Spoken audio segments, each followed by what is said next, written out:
Kita akan bicara malam ini sekitar ibadah supaya kita paham bahwa pengabdian, ketulusan, ya, kebersihan hati kita, dan plus apapun yang kita lakukan adalah harus sepenuh hati, dan kita harus mencintai pekerjaan-pekerjaan yang ditugaskan oleh Allah, sehingga benar-benar kita ini wajhatu wajhiya lilladzi fataras samawati wal ard, ngadep rai, ngadep hati, kongkon salat barangnya beli kiang, mung dikiang-kiangakan orang. Kira-kira 2 menit tagak. Alhamdulillahirabbil alamin arrahmanir rahim maliki yaumiddin iyyaka na'budu wa iyyaka nasta'in ihdinas siratal mustaqim siratal ladzina an'amta 'alaihim ghairil maghdubi 'alaihim waladdallin. Allahu akbar, Allahu akbar, Allahu akbar, Allahu akbar. Assalamualaikum bar menemangkat. Beli kiang lakone perintah Gusti Allah. Kalau kita mengerjakan sesuatu dan kita tidak menyukainya, apa enggak stres dah? Kalau ente Abdurrahman tidak gemar mengajar, tapi dia sehari-hari harus mengajar, apa enggak menjadi beban menghadapi anak-anak nakal? Marah saja, berangkat ngajar juga berjalan kaki seperti diseret. Ini terjadi guru-guru yang seperti itu, nggak tidak berkualitas kan, persiapan juga enggak, memang enggak kiang.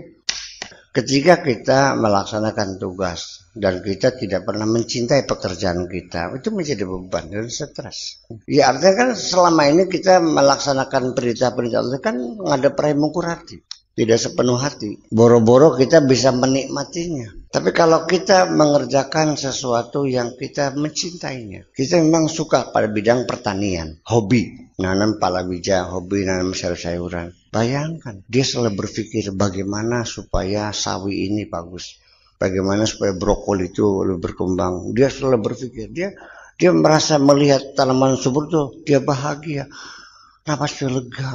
Ya kan, orang nggak suka di pertanian, mencangkul juga malas, musim malas, ya tidak berkualitas. Jadi asal jalan aja, seperti itu yang terjadi. Maka kualitas ibadah kita sendiri juga ya, sangat rendah sekali. Kualitas pengabdian kita kepada Allah juga sangat rendah sekali. Allah tahu nggak kita kerjanya sembarangan aja? Tahu kok. Kita itu mikir, tahu nggak? Sebelum kamu bekerja, sebelum kamu berjasa, kamu sudah dilimpahi dengan kenikmatan yang tak terhingga. Nikmatul wujud, nikmat wujud. Kamu sudah bisa melihat dunia merah, hijau, putih, kuning, ya, menikmati warna-warna dunia ini. Telinga kamu mendengarkan musik yang indah, mulut kamu bisa berbicara lancar. Sudah pernah bekerja apa? Belum bekerja apa-apa. Sudah diberi fasilitas yang sepenuhnya. Ya, delok-delok nemen bareng. Bahkan jadi ketika Allah hanya sebagai simbol kosong yang sama sekali tidak diyakininya, dan kita tidak paham tentang substansi-substansi yang penting. Saya kira ketika Allah dibatasi dengan sifat 20 saja, ya itulah akhirnya menjadi sekedar ada. Nah ini sebetulnya sifat 20 itu wujud dambako itu hanya untuk mendeskripsikan keberadaan sesuatu yang hebat namanya Tuhan tuh, yang minimal 20 itu. Bisa melihat, bisa mendengar, bisa berkata, punya kehendak, punya kekuasaan, ya kan? Ya iya. Jadi selama ini ya jangan-jangan Allah dalam pikiran banyak orang tak ubahnya seperti berhala juga. Persoalannya bahwa kita ini selama ini membaca la haula wala quwata kan tidak diyakini. Mulutnya bilang la haula, hatinya li haulun. Mulutnya la quwata, hatinya li quwwatun. Mulutnya aku tidak punya daya upaya apa-apa. Hatinya aku punya segala daya upaya. Mulutnya mengatakan la quwata, saya tidak punya kekuatan apapun. Hatinya saya yang maha kuat. Mulutnya mengatakan subhanallah, hatinya subhana ana, maha suci aku. Itu kan seperti itu. Ya artinya begini, betapa jahatnya kita ini, betapa brengseknya kita ini, betapa kurang ajarnya kita ini. Makanya kalau seandainya air mataku bisa kutumpahkan sebanyak lautan, belum bisa menebus dosaku ini. Dan selama ini kita oke-oke aja, tidak pernah merasa menghina Allah, enggak. Makanya ya mereka yang sudah menyadarinya, itu makanya kan bantal tuh basah kuyup setiap malam, meratapi dirinya, betapa aku ini kurang ajar aku ini. Jadi artinya begini, bahwa kita standar kebenaran itu adalah kita yang merumuskan sendiri. Ya, kita tidak menggunakan standar baku yang ditawarkan Allah. Kita bikin standar sendiri. Ya, artinya asal kita sudah sholat 5 waktu nggak tinggal, kemudian haji sudah, zakat juga sudah, sekalipun orang masih pada kelaparan, yang penting saya sudah keluar zakat kok. Berarti saya sudah terbebaskan kan? Setelah Anda mengeluarkan zakat. Tapi tetangga masih banyak kelaparan. Wis dulu kan kok. Ya kan?